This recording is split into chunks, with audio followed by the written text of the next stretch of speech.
mà tẹt tiền mà phơi nằm tao phơi đấy con thủ cũng màu bốn màu tao mỏ mày tao màu phải chỉ tranh gì nên tao phải chỉ màu của muối nó khơi bốn vậy khơi nào ấy cái bọn cái ly à bằng lý trong lý nó nè nó bổ phơi giờ cùng cái này này em mà tao mà chơi thế đó luôn đi ngay cho tao đi ngay đi ra ngoài bàn bờ mét một đất kia nó rồi như vậy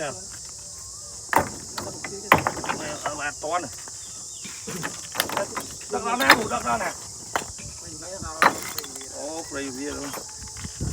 kiểu nó môi chứ nó em có bàn cả để môi chứ nó em nó to là chưa hạt to đó rồi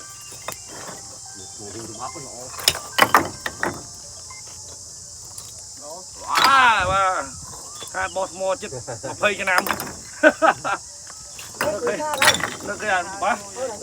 nó